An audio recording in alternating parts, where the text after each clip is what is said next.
Bonjour à toutes et à tous et bienvenue. Alors, peut-être que vous allez nous regarder dans une vidéo ou nous écouter dans un podcast. Je suis en présence aujourd'hui de Marie-Salomé Meunier, que j'ai le plaisir de retrouver pour un sujet qui nous tenait à cœur, la fatigue. Donc, je connais Marie-Salomé depuis plusieurs années maintenant. On avait eu l'occasion de se rencontrer dans le milieu du développement personnel. On fait plein de rencontres magiques et on avait eu le plaisir, la joie de co-animer. Enfin, c'est elle qui m'avait proposé, je l'avais rejoint pour faire quelques ateliers de développement personnel à l'occasion d'une retraite de yoga. Et ça avait été assez fantastique. Exactement. Est-ce Finalement, que tu te... Vas-y, je t'en prie. j'allais faire le lien justement en disant que tu as déjà mis quelques mots sur qui je suis. J'enseigne le yoga et inspirée par Mahalia lors de cette retraite, j'ai décidé de me former au coaching en développement personnel aussi. Donc, prof de yoga et coach aujourd'hui Super, en 2023 top. T'es où toi géographiquement? en Guadeloupe. D'où le t-shirt. Bon. Ouais, il y a un petit D'où le décalage ouais, c'est entre ça. C'est-à-dire que on a le col le col. roulé de novembre à Paris et le débardeur de Exactement, Guadeloupe. ouais. Alors, la raison pour laquelle on a voulu parler de ce sujet, je pense que souvent on a dans nos accompagnements des sujets comme ça qui reviennent de manière plus ou moins cyclique. Et donc ça nous semblait intéressant de faire un point là-dessus. Et la fatigue, c'est quelque chose qui revient régulièrement et qui revient souvent en lien avec des objectifs entre guillemets peut-être plus importants ou en tout cas plus faciles à identifier. Et en gros, toi comme moi, je pense, Marie-Salomé, que ce soit dans ta pratique de yoga ou dans la pratique de coaching, si les gens sont vraiment très fatigués, c'est quand même assez compliqué de les emmener à mettre en place de nouvelles habitudes, de nouvelles pratiques. Donc c'est un sujet dont il faut, entre guillemets, s'occuper parfois même en priorité, devant le reste du travail ou des sujets qui sont abordés. Alors pour moi, je vous ai trouvé la définition de base sur la fatigue, donc affaiblissement physique dû à un effort excessif.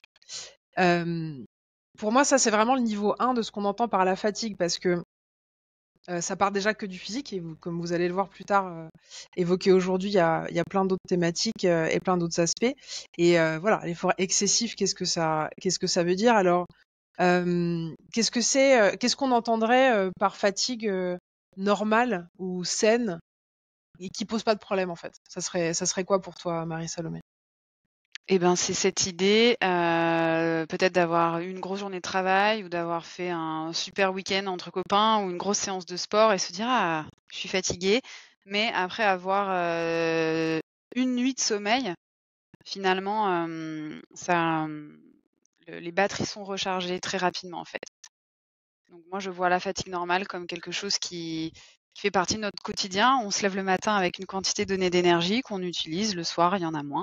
On est fatigué, mais ça se ressource rapidement. Et là, la fatigue excessive, c'est, ben, on est au-delà de plusieurs jours de repos, voire parfois semaines, et pour certains mois, Ouais. avant de retrouver de l'entrain le matin, de la vitalité, un mental clair. Donc, ouais, la Ouais. fatigue excessive, Yes. elle dure. Par exemple, en gros, si je vais faire une rando de 4-5 heures et c'est pas forcément mon habitude, voilà, je rentre chez moi, je suis rôtie, je me mets sur le canapé et je fais plus grand-chose. Et le lendemain, normalement, sauf éventuelle courbature, ça repart. Et sur la fatigue, pour le coup, plus mentale ou intellectuelle, ben, je vais aller bosser sur un projet avec des gens pendant plusieurs heures, brainstorming, machin. On va construire ensemble une structure, ça va être hyper intense. Et pareil, fin de journée, hop, il y a plus rien. Mais le lendemain matin, a priori, si une nuit de sommeil normale, et ben l'énergie globale est récupérée. Et ça, c'est normal, ça fait partie de la vie, c'est pas un problème, c'est le fonctionnement de l'être humain, c'est la physiologie, etc. Mais là où ça devient un problème, c'est quand il y a quelque chose, déjà quand ça s'étend Mmh. dans le temps, quand il y a quelque chose de chronique, quand les gens, au bout d'un moment, n'arrivent pas à récupérer, soit parce qu'ils se reposent pas sur les domaines où ils ont besoin de se reposer, soit parce qu'en fait, la fatigue est d'une telle nature ou d'une telle intensité, en tout cas les sources de fatigue, que ça devient beaucoup plus compliqué à régler en une nuit ou en quelques jours. Donc en général, quand ce sont des clients qui en parlent, les symptômes, en tout cas ce que les gens décrivent, ça va être l'impression d'être KO, difficulté à faire les choses du quotidien. Tout devient difficile, il peut y avoir une espèce de flemme générale à faire ce qu'il y a de plus simple habituellement. Il peut y avoir aussi, alors paradoxalement, une difficulté à dormir. ou à bien dormir, parce que s'il y a une fatigue nerveuse qui est très intense, bah, ça va être, le système nerveux va être en vigilance et ça va être peut-être plus difficile de se relaxer et donc de laisser le sommeil arriver. Également, l'irritabilité, le fait de rien supporter, de pas avoir de patience, d'être un peu à fleur de peau. Parfois, ça va être un manque de clarté, une difficulté à avoir les pensées facilement accessibles, c'est un petit peu flou. Ça, il y a des gens, moi j'ai déjà eu des gens qui m'ont décrit des phénomènes vraiment de nuages, quoi, d'espèce de brouillard mental complet, où ils savaient plus trop ce qu'ils avaient à faire. Ça, c'est un truc, moi, personnellement, j'ai pas trop vécu ça, parce que je crois que j'ai un mode un peu on-off, quoi. C'est-à-dire, soit ça marche, soit je lâche un peu l'affaire. Tu connais, toi, ça, l'espèce de brouillard mental? Je crois pas non plus, mais effectivement, j'ai déjà eu des personnes qui me décrivent ça et du coup, elles se rendent même plus compte en fait qu'elles sont en fatigue chronique. Il y a même plus la clarté de se dire: «Ah, il faut que je me repose». Ouais, Ça va c'est ça. encore plus loin. Ouais, je vois très bien. Et donc dans ce qui peut être impactant aussi négativement, c'est difficulté aussi à voir plus loin que les jours qui arrivent et à poser des stratégies ou des projets à plus long terme, ce qui est quand même ce qui peut être particulièrement handicapant. Alors c'est vrai que quand j'accueille un client ou une cliente qui a une problématique comme ça, qui décrit dans la case santé un ressenti de fatigue, je vais aller forcément m'occuper de ce sujet-là et parfois même proposer à la personne d'aller faire un bilan de santé avec son médecin. Là, aujourd'hui, nous, on vous parle en tant que coach et pour Marie-Salomé, coach et prof de yoga, mais c'est vrai que tout l'aspect médical peut être hyper important. Il peut y avoir des carences, les grandes classiques, vitamine D, carence en fer. Et c'est pas mal des fois de repartir du début en fait et de s'autoriser à aller faire un petit bilan pour aller voir s'il n'y a pas des causes vraiment, vraiment physiologiques. Auquel cas, parce que je sais pas si tu as déjà été anémiée, moi ça a été mon cas. En fait, j'ai des souvenirs, mais de faire 10 minutes de quelque chose de tout simple et après de devoir aller me reposer. Donc là, c'est vraiment, là c'est très très physique pour le coup. Et donc ça, ça se règle avec des éventuels compléments, etc. Donc n'hésitez pas à aller voir les personnes compétentes. C'est vrai que pour moi, la première étape, c'est vraiment de conscientiser le fait que votre état de fatigue ou d'épuisement, et donc votre état de vitalité, est souvent, régulièrement, pas bon, et de pas se dire que c'est normal, et de pas se dire que vous êtes faible ou pas assez fort, pas assez résistant ou je sais pas quoi. C'est vraiment l'étape du non-jugement et vous faire confiance aussi, faire confiance à vos ressentis. Si vous vous sentez pas bien, c'est qu'il se passe quelque chose. C'est pas dans votre tête, c'est pas que vous êtes faible, quoi. Je te rejoins. C'est très bien expliqué. Qu'effectivement la fatigue c'est pas une faiblesse et que en fait c'est quand même très généralisant de dire ça, mais le fait qu'on soit dans une société où tout va vite et tout est disponible un petit peu H24, on peut travailler à 3h du matin, à 5h l'après-midi, etc.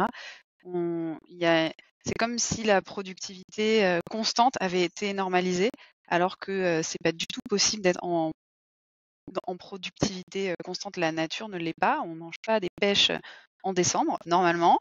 Normalement. Et du coup, le fait de s'être coupé un petit peu du cycle de la nature, moi-même, j'y ai cru à un moment que je pouvais être en forme toute l'année, mais c'est pas vrai du tout. Et c'est en essayant de pousser comme ça plusieurs années, en se disant je peux être en forme, je continue, que la fatigue s'immisce. La fatigue Yes. chronique dont on est en train de parler peut s'immiscer, ouais. Ouais. Il y a aussi, je pense, dans ce que tu dis, peut-être que les réseaux sociaux participent à cette illusion, selon laquelle on devrait pouvoir être en forme et faire des trucs tout le temps, être au taquet constamment. Ouais. Parce qu'en fait, ce que les gens vont présenter, et moi la première sur les réseaux sociaux, c'est il y a une certaine image, on va présenter des contenus, mais on va pas forcément. Enfin, moi, je vais pas aller si je suis fatiguée ou que j'ai mal dormi, je vais pas vous faire un post pour vous tenir au courant. C'est-à-dire qu'a priori, c'est pas votre sujet du jour, et donc ça peut donner l'impression que les gens ont une certaine vie, ont un certain rythme de vie, alors qu'en fait, il y a un envers, il y a un décor, comme dans toute forme de présentation et d'image, et que parfois le décor est très différent de ce que vous voyez être présenté. C'est ni bien ni mal, en fait, là, je fais juste un constat. Je Ouais. pense qu'il y a les réseaux sociaux qui aident pas, et puis la journée de travail considérée comme normale. C'est-à-dire, je sais pas, on va dire à 9h, 18h. En fait, on est censé bosser de 9h à midi et je sais pas, à 13h30, 18h. Aucun cerveau n'est capable de Mais oui. travailler pendant. C'est pas possible en fait. Mais ça n'a jamais été possible. Ouais. C'est complètement hypocrite dans l'absolu. Donc c'est vrai que en fait, il y a des moments pendant ces temps où il va y avoir des pics plus ou moins intenses de travail, etc. Et il y aura des moments où ça sera pas possible.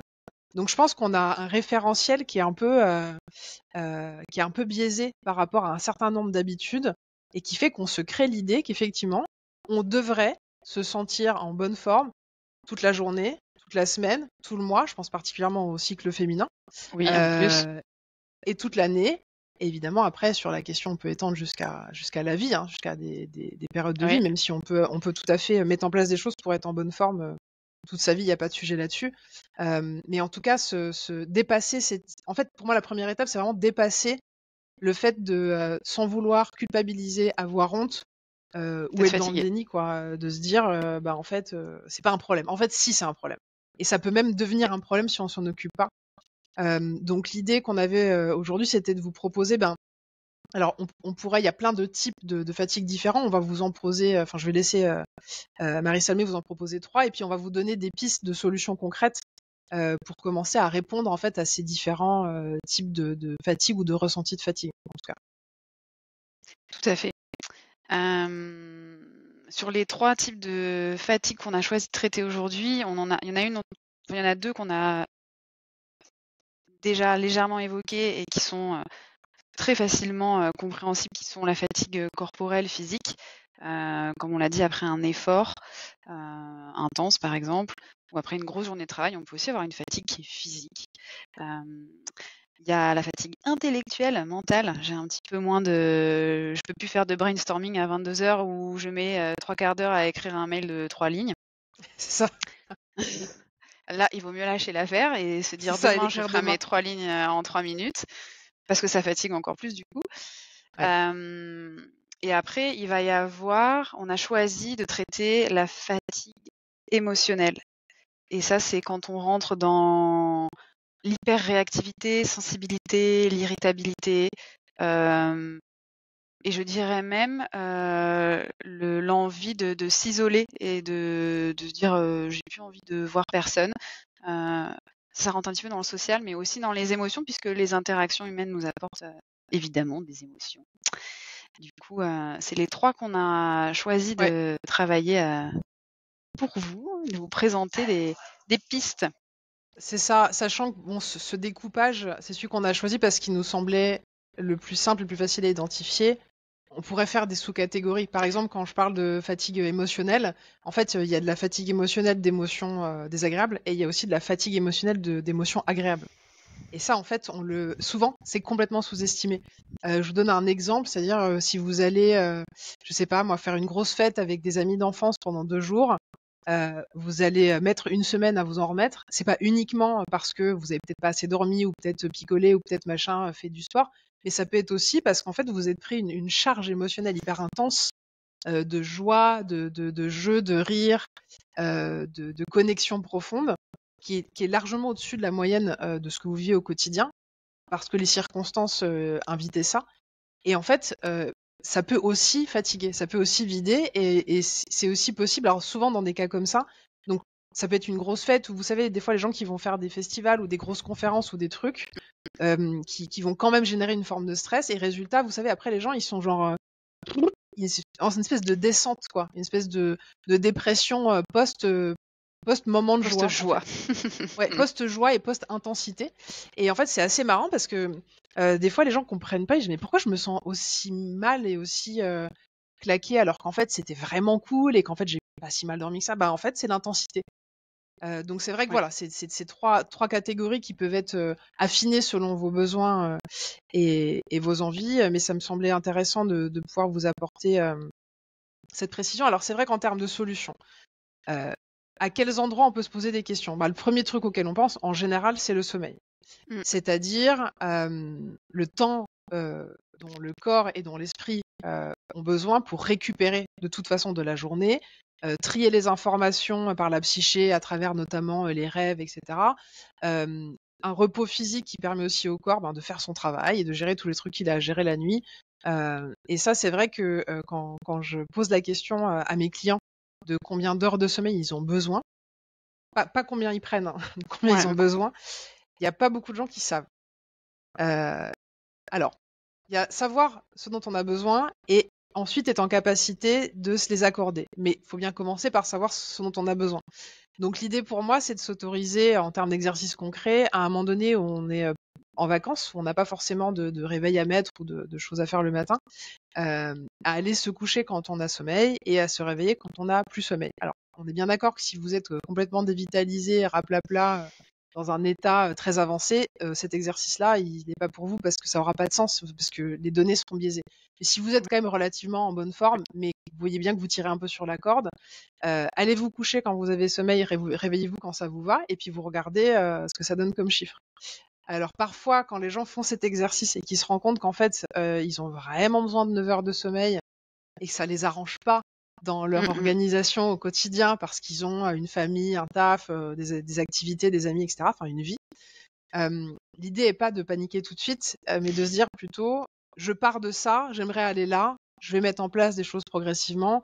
Ça va peut-être consister à accepter d'aller me coucher d'abord un quart d'heure plus tôt que mon heure habituelle, peut-être après une demi-heure plus tôt, d'en discuter avec l'entourage, peut-être de changer aussi le créneau, d'aller se coucher vraiment plus tôt, de se lever un peu plus tôt, peut-être que c'est mieux pour vous par rapport à différentes choses que vous avez à préparer le matin. Ce qui est sûr, c'est que de garder la tête dans le sable en vous disant non, non, en fait, moi, 6-7 heures de sommeil toutes les nuits, c'est nickel, alors qu'en fait, c'est pas vrai, et à un moment donné, vous allez payer l'addition. vous épuisez. C'est ça. C'est-à-dire qu'à un moment donné, ça va se sentir. Donc, le sommeil, c'est le premier truc auquel on pense. Alors, pas juste la quantité de sommeil, mais aussi sa qualité. C'est-à-dire, est-ce que vous avez l'impression que votre sommeil est réparateur ou pas? Donc là, on va peut-être pas rentrer trop en avant dans ces détails parce que ça pourrait faire un sujet en soi, mais est-ce que votre literie est bonne? Est-ce que la température de votre chambre elle est assez fraîche? Est-ce que vous n'avez pas froid la nuit? Moi, si j'ai froid, je dors pas. C'est compliqué, ça ne marche pas. Est-ce qu'il y a suffisamment Il y a, d'obscurité ou est-ce qu'au contraire vous aimez la lumière? il y a Ça, l'impact de c'est la très variable. digestion aussi, le dîner. Est-ce qu'il est assez loin Yes, du temps à l'heure à laquelle je vais me coucher? Est-ce que c'est j'ai ça. mangé une raclette ou une salade? Ah, putain. Bon, j'ai pris Non, mais des alors ça, extrêmes, mais ouais. Alors ça, pour le coup, sur moi, c'est radical. C'est-à-dire que manger, finir de dîner, aller me coucher dans l'heure qui suit, mauvaise idée, mm, systématique. Les raclettes le soir, je crois que je n'en ai pas fait depuis, je sais pas, début des années 2000. ouais. Pour peu qu'à l'époque, tu mettais 2 verres de vin blanc par-dessus, si c'est que 2, tu vois, et genre non, là, c'est l'enfer. Donc c'est vrai que tu pourras, si tu veux enchaîner peut-être sur le repos digestif de manière un peu plus complète. Oui, bah pourquoi pas, tiens, effectivement, comme on voulait en parler, mais c'est vrai que c'est important comme dit Mahalia, posez-vous les bonnes questions et remarquez ce qui fonctionne pour vous ne fonctionne pas. Et justement, par rapport à l'alimentation, il y a des personnes à qui ça pose pas du tout de problème de manger Absolument. un poulet frit ou une raclette le soir. Pour d'autres, ça va pas fonctionner. Mais si on veut essayer de trouver des grandes lignes pour alléger le travail de son système digestif, au moins pour le repas du soir, ce serait de partir sur quelque chose qui est digeste pour le corps. Et ce qui est le plus digeste pour nous, êtres humains, ça resterait des légumes crus et ou cuits, et que ça compose la plus grande partie de l'assiette. Minimum 50%, jusqu'à 70%. Bon, les végétariens, bravo, vous avez mis 100%.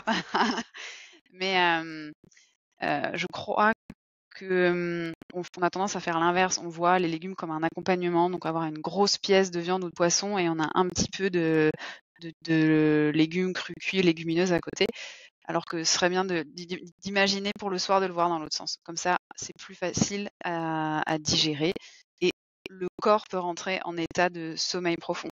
Parce que pour digérer, c'est des cellules qui travaillent.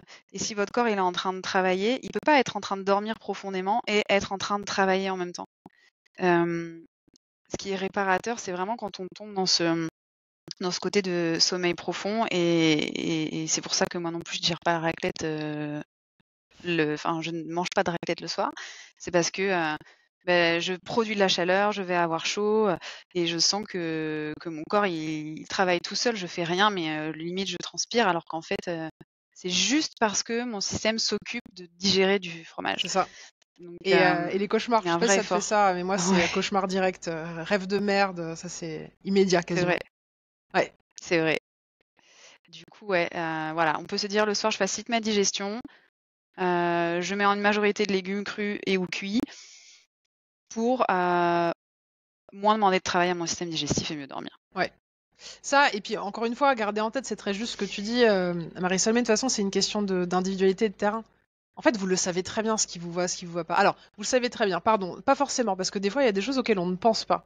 Par exemple, des gens, effectivement, qui vont avoir des habitudes familiales hyper ancrées et qui vont pas forcément penser à faire le lien entre telle habitude et telle conséquence. Après, voilà, c'est aussi à vous d'aller faire un petit travail de recherche, mais vous pouvez tester aussi, par exemple, voilà, de faire des comment vous dormez si vous avez des repas plus légers, plus digestes, et si vous avez des repas éloignés de 2, 3, 4 heures, de l'heure du coucher. Moi, c'est vrai que ça m'arrive quand même régulièrement d'arrêter de manger à 19 heures et d'essayer de dormir à 23 heures, et clairement, c'est ce qui me convient le mieux. Après, j'ai aussi une vie sociale, donc parfois ces horaires-là, sautent complètement et c'est OK, et l'idée, c'est pas d'essayer de viser un machin parfait tout le temps, mais en tout cas d'être la plupart du temps en accord avec ce qui va fonctionner pour vous. Alors, sur la question du repos, donc il y a le sommeil, on a évoqué la digestion, il y a d'autres éléments aussi là-dessus, mais il y a aussi du repos sous une forme de temps calme en fait, sans forcément dormir, mais de se dire ça peut être aussi un repos sensoriel, c'est-à-dire s'autoriser à être dans une situation où il n'y a pas trop de bruit, pas trop de lumière, pas forcément trop de stimulation extérieure. Je pense évidemment au temps passé, et je me parle à moi-même également sur les téléphones portables et les applis, et d'essayer de voir ce que ça fait de passer un temps calme sans forcément méditer ou faire un truc, mais juste en n'ayant pas de sollicitations extérieures particulières. Voilà, pas de bruit, pas de lumière, pas trop de mouvement, et de prendre ces temps. Et en fait, des temps comme ça, qui sont pas forcément des temps de sieste, si vous vous sentez fatigué, ça peut être hyper intéressant de mettre ça en place 10 minutes par jour Ouais, et de voir même ce que ça moins, fait. hein. Même moins. Ouais, Je pousserais à 5 minutes. Mais oui, ouais, en fait, ça peut venir compléter, comme on en parlait, des personnes qui auraient besoin de dormir 9 heures, mais qui ne peuvent pas, de par, la nature de leur travail ou de leur composition familiale. Heu, c'est tout à fait possible de régénérer, sa batterie en faisant, des petits exercices, de je ferme les yeux, je respire profondément, ou je regarde au travers de la fenêtre, ou je vais marcher, je fais le tour, de l'étage de ma société, ou je vais dehors. Et même si c'est, 5-10 minutes, ça permettra, de moins, perdre tout au long de la journée et de se cracher en bas de journée. ouais. Ouais, et de pas être constamment en tension, en train de faire des trucs.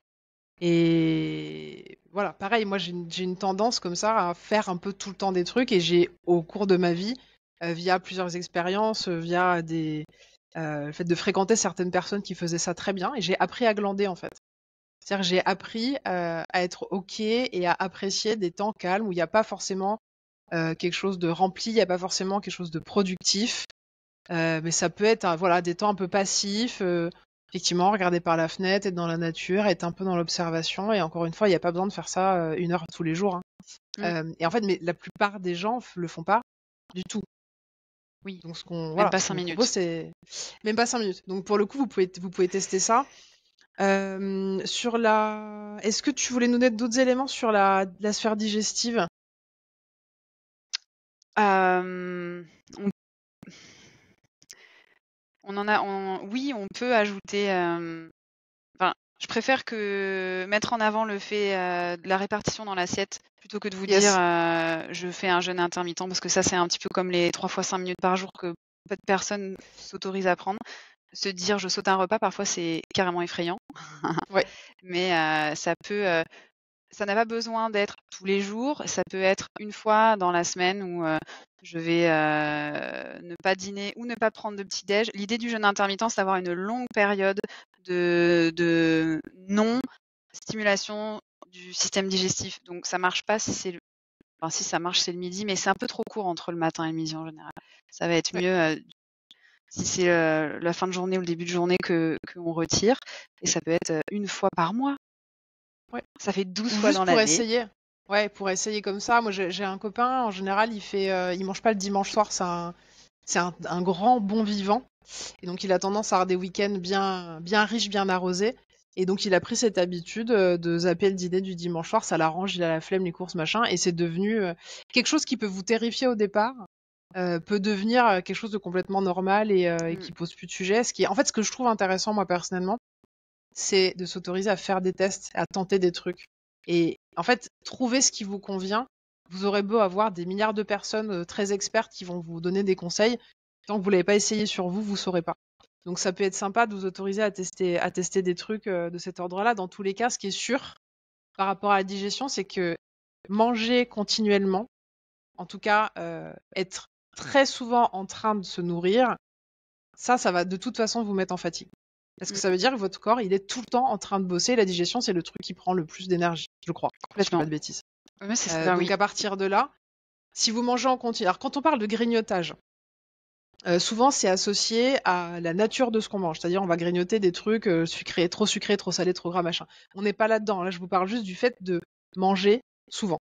Ouais. Déjà, on peut, enfin, 3 repas par jour, c'est une chose, même 4 s'il y a des goûters, des snacks, etc. Ce qui est sûr, c'est que si vous êtes hyper fatigué, chroniquement, et que vous regardez et que vous vous apercevez qu'en fait vous mangez toutes les 2 heures ou moins, ça peut être intéressant de se dire qu'est-ce que ça me fait, comment je me sens quand finalement je mange 2 fois par jour aux heures qui me conviennent ou 3 fois par jour, mais alors entre les repas, il y a rien d'autre que de l'eau, même pas des jus de fruits, même pas une pomme, rien. C'est pas du tout dans un truc de privation ou je sais pas quoi, c'est vraiment observer si ça permet à votre corps de retrouver de l'énergie quelque part. En fait, là, on est quand même sur la partie où on essaie de limiter les fuites. En fait, j'avais pas vu ça tout à fait avant quand on préparait le contenu d'aujourd'hui, mais je me dis, dans notre apport aujourd'hui, il y a 2 parties. Il y a la partie on limite les fuites, on arrête les déperditions, et il y a la Mmh. partie on On remet des régénère. choses en fait. C'est ça, ouais. Et donc sur la partie fuite, effectivement, voilà, repos, sommeil, temps calme, digestif. Et sur la partie remettre, ce que je trouve hyper intéressant et j'apprécie toujours cette grande variété qu'il y a, c'est de demander aux gens finalement qu'est-ce qui les ressource. Parce que les réponses sont toujours différentes. Ce qui va ressourcer quelqu'un va complètement casser quelqu'un d'autre. Donc il y a des gens. Alors, je voudrais commencer par parler du sport. Parce que moi, comme pas mal de gens, j'ai longtemps cru que le sport, ça allait me prendre de l'énergie. Et donc qu'il fallait de l'énergie pour faire du sport. Et en fait, j'ai appris et j'ai testé que c'est faux. Et qu'en fait, c'est parfois quand tu es le plus fatigué, tu te fais une petite séance de sport, tu vas pas faire un marathon quand tu es dans les chaussettes, mais de faire même un quart d'heure de mouvement. En fait, on va même pas parler de sport, on va parler de mouvement suffisamment intense pour transpirer un petit peu. Ça peut être marche rapide, ça peut être aller courir un petit coup, faire un peu de gym à la maison, n'importe quoi. Et ben en fait, ça va vous redonner de l'énergie. Ça va réveiller plein de choses, ça va réveiller des hormones. J'ai pas les connaissances pour vous expliquer sur la physiologie ce qui se trame exactement. Il y a plein d'experts qui le feront bien mieux que moi.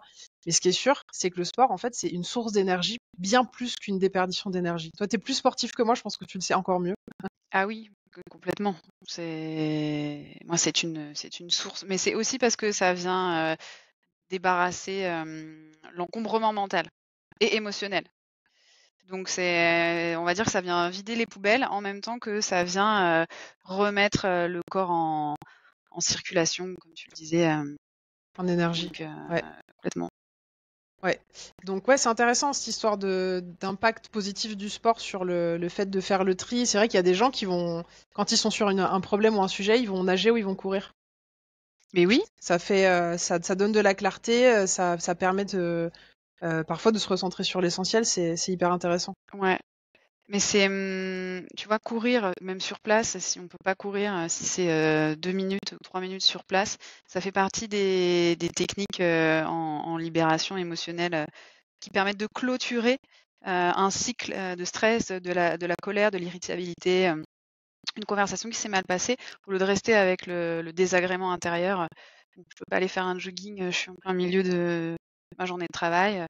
je sautille sur place, je cours sur place et ça va venir clôturer ça. C'est pour ça que je pense qu'il y a autant de gens qui courent dans les grandes villes. C'est parce qu'en fait, Mais bien naturellement, sûr.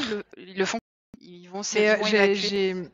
j'ai un copain là qui a un métier quand même très intense et qui dit mais moi si je vais pas courir, alors lui c'est un vrai coureur, hein, il va vraiment tous les jours longue distance, il habite à côté d'un bois, tu vois, c'est quand même tout un truc, et il se fait des sessions le week-end et il me dit si j'ai pas ça je pète les plombs. C'est très clair Mm. quand il le dit.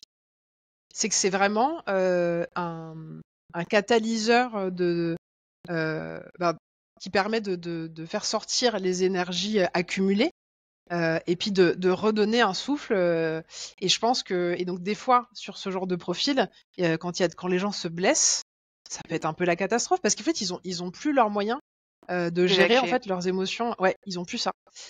Donc si jamais étrangement vous vous sentez fatigué, ben envisagez Tester. peut-être de Un peu de remettre bouger. du mouvement. Ouais, de remettre du mouvement en fait dans votre vie, pour voir un peu si ça vous rebooste. Et puis après, autorisez-vous à vous interroger sur quelles sont les activités qui vous ressourcent. Qu'elles soient physiques ou pas, ça peut être alors dans les différents trucs que j'ai déjà entendus, lire, cuisiner, faire du bricolage, faire des activités créatives, danser, faire de la musique. Moi, faire de la musique, c'est faire du chant, ça peut être les deux. Mm. C'est pas forcément avant une session machin. Ça, je peux être vraiment fatiguée parce que je me suis beaucoup concentrée sur des trucs. Ça a été assez physique. Et donc je vais sortir, je vais être KO. Et des fois, c'est l'inverse. Donc il y a aussi des activités comme ça, on sait pas trop, ça sera un peu la surprise. Ce qui est sûr, c'est que quand vous avez repéré les activités qui vous ressourcent, qui vous redonnent de l'énergie, à l'étape d'après, et là on rentre vraiment dans des réflexes de coaching, c'est assurez-vous que vous en avez assez, en fait, Mm, mm. au quotidien.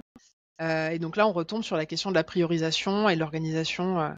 Mais c'est vrai que à un moment donné, si vous faites pas ce travail de vous prioriser, c'est ça qui va avoir des conséquences à long terme. Enfin, voilà, l'idée est pas de vous faire flipper ou je sais pas quoi, mais quand même de vous donner des informations. Et puis, en dernier lieu, sur les ressources, moi, je voulais vous mentionner la cohérence cardiaque, qui est un truc qui est quand même hyper connu maintenant, que vous pouvez faire effectivement déjà 5 minutes par jour, c'est super. Si c'est plus, c'est parfait. Je vous mettrai des liens, je pense, en dessous du podcast ou de la vidéo sur cet exercice-là. Donc, c'est 5 minutes de respiration, toute simple. Vous avez plein d'applis, vous suivez une petite bulle ou une petite cloche qui vous dit quand respirer, quand expirer. Et c'est vraiment une pratique hyper intéressante. Et tu avais, Marie-Salomé, des pratiques à nous proposer peut-être en lien avec le monde du yoga? Oui, tout à fait. Pareil, ça peut être des choses qui peuvent se trouver très facilement sur YouTube ou probablement Facebook et Instagram. Dans les yogas qui vont être ressourçants, il y a le yoga nidra parce que ça vient créer un repos pour le corps et pour le mental sans s'endormir complètement. Donc on sort d'une pratique de yoga nidra sans avoir la lourdeur d'une trop grosse sieste. Et ça peut être même fait assis si vraiment on a besoin. Et ça peut être des pratiques qui durent entre 10 et 30 minutes. Et après, un peu plus pour chez soi, quand on est dans son cocon et qu'on a envie de se détendre, il va y avoir les pratiques de yin yoga qui peuvent aider à travailler sur les organes qui maintiennent la vitalité dans le corps et qui se fatiguent lorsqu'on est en fatigue chronique, les reins et les glandes surrénales. Donc ça peut être des ressources pour vous. Et il se trouve que l'année dernière, j'avais créé un parcours ressourcement avec 3 mini-pratiques de yoga de 15 minutes top chrono, que pareil, je partagerai avec plaisir en lien pour que vous ayez quelque chose qui ne soit pas chronophage et que vous pouvez évoluer et choisir parmi ces 3 pratiques laquelle vous avez envie de faire Trop bien. régulièrement si possible. Génial. Génial, ça fait un peu plus d'une demi-heure qu'on échange et qu'on est avec vous. Je pense qu'on vous a donné à peu près tous les éléments importants. Est-ce que tu voulais rajouter quelque chose? Alors j'ai un truc qui tourne dans ma tête mais il veut pas sortir donc je vais dire non. Ah, Peut-être ok. que je vais l'écrire pour Plus après. tard, on Mais mettra en lien si jamais. Ouais. ouais, elle est là, Ok, mais très bien. elle est Elle est pas loin. Mm. Moi, j'ai pensé à un truc tout à l'heure, ce que je trouve assez intéressant aussi, c'est de vous entraîner à reconnaître les signes de la fatigue, quel que soit le type de fatigue. Les tout premiers signes. Ça, c'est un jeu que j'adore et que je fais pas mal avec mes clients. C'est de leur dire, mais finalement, avant d'être en PLS ces 3 jours dans le canapé, il y a eu des warnings très très tôt. et on les connaît pas forcément toujours bien, on n'a pas forcément l'habitude de les repérer, ou alors on les ignore royalement aussi. Et donc j'ai envie de vous demander, qu'est-ce que c'est vous, vos signes précurseurs de fatigue, les tout premiers. Moi, c'est le premier, c'est les yeux. C'est-à-dire, je vais avoir mal aux yeux, les yeux qui tirent, l'impression d'être comme ça. Ça là, cette zone-là, c'est le tout premier warning. Et après, ça va être un peu d'irritabilité, mais plutôt sur comme une espèce de un espèce de léger agacement sous-jacent, alors qu'il se passe rien de particulier. C'est comme une petite tension. Il y a quelque chose comme ça. Et les étapes d'après, où là, c'est quand même plus avancé, donc c'est beaucoup plus rare, si je me mets à oublier des trucs que je dis à quelqu'un, etc., ça, c'est très rare chez moi. Donc en fait, ça, c'est le warning qui est déjà beaucoup plus avancé, qui vient me dire, oulala, il faut vraiment s'asseoir et se créer dans l'agenda des temps de repos, et éventuellement annuler, reporter des choses, et prendre des temps calmes. Moi, ma manière de me reposer hyper efficace, c'est de regarder des films et des séries. Pas n'importe lesquels. C'est-à-dire d'aller choisir des choses qui soient pas trop intenses et plutôt joyeuses. Ou alors des choses que je connais, mais des choses qui vont pas me vider ou m'impacter trop émotionnellement. Parce que là, je suis sûre que je suis dans un espèce d'état. À la fois, je suis quand même en train de me ressourcer en faisant une activité qui me plaît profondément. Et puis, ça éteint le mental qui est en train de réfléchir à trop de trucs. C'est assez rapide comme solution. Voilà. Je sais pas si ton truc est repassé dans ton champ de Mon vision. idée, Ouais. oui, tout à fait. Elle a eu le temps de revenir. En fait, j'avais envie d'adresser très rapidement, j'ai pas le temps de prendre du temps. Et on en a parlé à un moment. Moi, si je devais donner des signes de fatigue, c'est typique. Je veux justement écrire quelque chose ou mettre une idée sur le papier, et ça devient compliqué d'écrire de manière fluide. Donc typiquement, je vais mettre 3/4 d'heure à écrire un mail, alors que ça pourrait me prendre 10 minutes. Donc quand ça m'arrive, je me dis tiens, je suis fatiguée, il faudrait que je lâche, je le ferai demain. Et demain, je l'écrirai beaucoup plus rapidement. Et du coup, cet exemple-là, il met en avant ça m'est arrivé hier, j'aurais mieux fait d'arrêter un peu plus tôt, d'essayer d'écrire ce mail pour faire une pratique qui me repose, aller respirer, enfin moi c'est plutôt ce qui va marcher, aller respirer ou m'étirer sur mon tapis, plutôt que de forcer et de continuer à me vider en énergie. Donc j'utilise du temps pour faire un truc qui est non productif. Oui. Donc en fait, c'est une perte de temps. Ouais, donc ça devient une perte de temps. Donc ça aurait été mieux de ne pas le faire en 45 minutes hier. Et de le faire en 10 aujourd'hui. Exactement. Et de le faire en 10 aujourd'hui. Donc j'ai gagné du temps pour me reposer et faire autre chose, pour gagner du temps dans la productivité de ma tâche. Ouais, ça c'est intéressant parce que ça peut répondre aux gens qui seraient vraiment dans des injonctions, bonnes ou pas, on s'en fout, mais dans des injonctions de faire, de produire, et je dois, je devrais, ou qui ont des contraintes par choix, par suite de choix, qui se retrouvent avec des contraintes concrètes qui font que vraiment il y a de la pression. De par leur activité professionnelle, situation personnelle, etc. Je pense aussi aux aidants, aux gens qui sont accompagnants d'autres gens qui sont dans des situations difficiles, par exemple à la maison, où c'est un peu du 24-24, aux gens qui sont un peu ont des métiers où ils sont d'astreinte. Voilà. Et donc dans ces cas-là, c'est vrai qu'il y a une vraie pression extérieure, même si c'est la suite, les conséquences de choix que les gens ont fait. La pression, elle est bien là. Et donc c'est vrai que à se dire, en fait, j'ai pas le temps de faire les choses en la faveur de mon repos, ça va vous coûter du temps, mais plus tard. Donc là, on est vraiment dans de la stratégie pure et simple de gestion du temps. C'est-à-dire, en fait, si je le fais maintenant, ça va être douloureux, ça va prendre 45 minutes. Si je le fais demain, finalement, ça change pas grand-chose, il n'y a pas de conséquences. Je le ferai en 10 minutes et ça sera plus facile et plus fluide. Donc, en fait, le temps, il sera gagné, mais il sera gagné plus tard. Donc, mais non, il est gagné des deux côtés en vrai. Parce que il est gagné des deux côtés.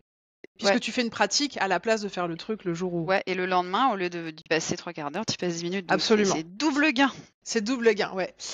Et sur la question de la gestion du temps, alors moi, je propose une formation en ligne sur la gestion du temps qui est sur la plateforme Health, EALTH. Donc, je vous mettrai aussi les liens correspondants.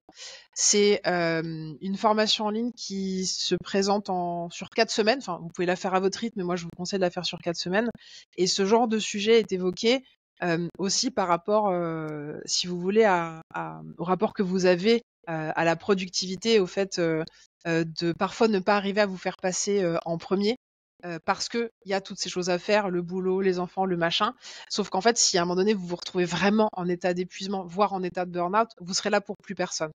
Donc, tu sais, c'est vraiment l'analogie avec les consignes de sécurité en avion, où on dit, quand tu es avec des enfants, par exemple, tu mets le masque à oxygène d'abord sur toi, avant de le mettre sur les autres, parce qu'en fait, si toi, t'es plus opérationnel, tu vas pas pouvoir aider les enfants avec qui tu es. Donc, c'est pareil. Donc, en fait, le fait de mettre des stratégies, de mettre une certaine intelligence dans la gestion de vos tâches et en regard avec le repos, c'est aussi ça qui va vous permettre, sur le moyen et long terme, de continuer à faire ce que vous avez envie de faire, que ça soit être productif ou pas être productif, mais en tout cas, vous serez libre de choisir, ce qui est quand même un petit peu, je pense, le cœur du métier d'accompagnant en coaching, c'est de s'assurer que la personne qu'on accompagne soit la plus libre possible de faire les choix qui lui conviennent et aussi parfois de faire des erreurs parce que elle fait ce qu'elle veut en fait. Pour clôturer sur ce sujet, est-ce que tu peux nous dire où est-ce qu'on peut te retrouver, Marie-Salomé, si on veut suivre ton Tout à travail? fait. Et ben, il va y avoir sur mon profil Facebook Marie-Salomé Meunier ou ma page Insta mariesalomé.coach.yoga. Top.